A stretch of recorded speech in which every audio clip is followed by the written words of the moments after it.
Berada di ketinggian lereng Gunung Merapi dan Merbabu yang berhawa sejuk, jejak panjang Kabupaten Boyolali sebagai lumbung susu terbesar di Jawa Tengah berawal sejak abad ke-20.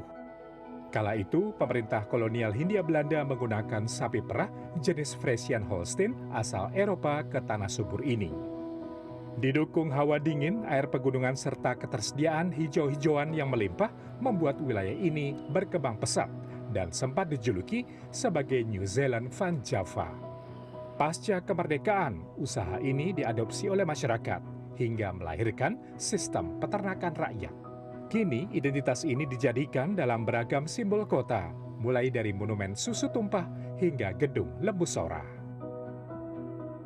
Dan setiap kali datang ke Boyolali, kita bisa banyak menemui warung-warung yang di pinggir jalan tuh, banyak yang jualan susu sapi. Sangat maju, perkembangannya juga cepat, namun masih identik dengan susu sapi dan peternakan. Terus Boyolali juga terasa masih asri karena berada di lereng Gunung Merapi. Melihat lokasi Boyolali yang terletak di dataran tinggi, sangat masif menemui peternak sapi ya. Jadi untuk olahan-olahan sapi itu banyak dijumpai di sini. Sejatinya, jiwa dari kota susu berawal dari ketulusan tangan peternak rakyat di pelosok desa. Di desa Kebongulo, Kecamatan Musu, Novita Mentari Febriana membuktikan ketangguhan seorang perempuan dalam mengelola kandang sederhana di belakang rumah. Ibu rumah tangga 29 tahun ini memilih terjun ke usaha sapi perah setelah sebelumnya sempat gagal memelihara sapi kecil. Novita mengawali peternakannya dengan 3 ekor sapi.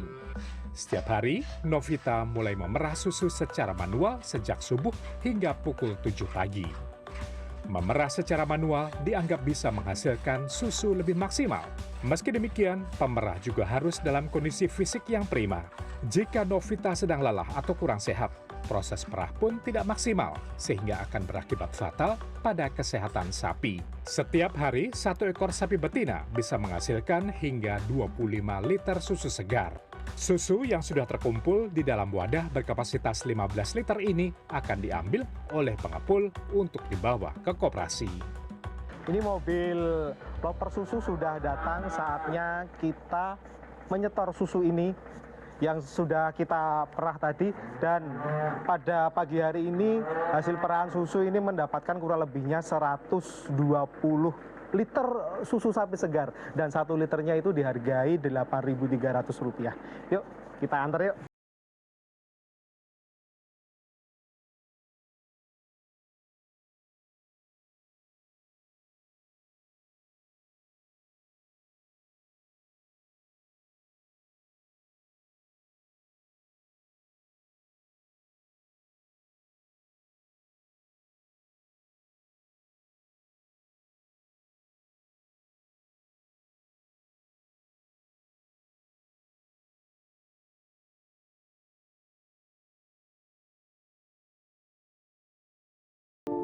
Untuk sapi perah itu sebenarnya itu riwin. Banyak kalau sakit harus perobatan ke sapi perahnya.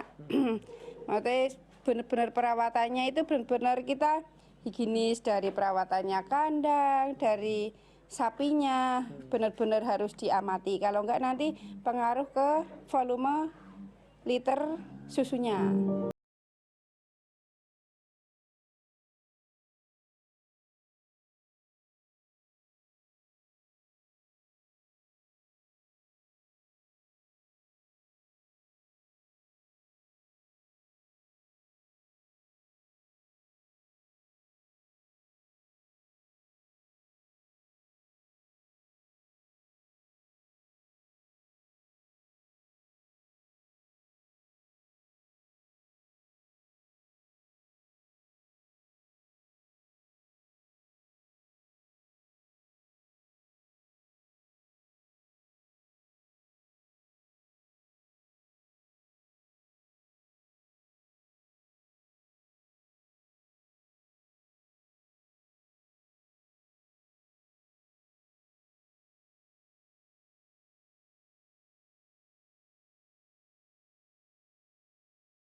3 tahun lalu.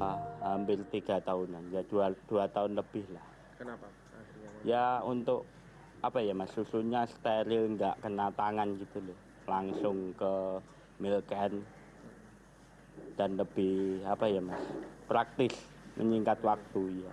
rata-rata satu ekor bisa menghasilkan berapa? Kalau maksimal habis melahirkan ya bisa 15 sampai 20 ekor. Liternya? Ya, Susunya? iya, per ekornya. Dari kandang peternak, susu segar dibawa ke pos pengumpulan koperasi desa.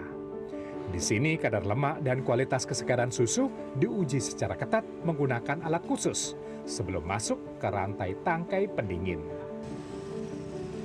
Tidak hanya mengalir ke industri pengolahan besar, kesegaran susu murni lereng Merapi juga menghidupkan geliat kedai-kedai malam di pusat kota Boyolali. Di balik kepulan asap dari segelas susu hangat, ada denyut ekonomi keluarga yang terus berputar, sekaligus menjadi ruang perjumpaan sederhana yang selalu menghangatkan sudut-sudut kota. Kok susu Boyolali itu ada ciri khasnya sendiri. Dia tuh kayak lebih manis, lebih segar daripada susu segar yang ada di toko-toko gitu. Rasa coklat karena lebih nikmat. Hangat atau es biasanya? Lebih suka yang es karena lebih segar. Mereka yang terlibat dalam rantai peredaran susu sapi segar di Boyolali menjadi penjaga yang memastikan napas kota susu tetap berdetak hingga hari ini. Taufik Irvani, Boyolali, Jawa Tengah.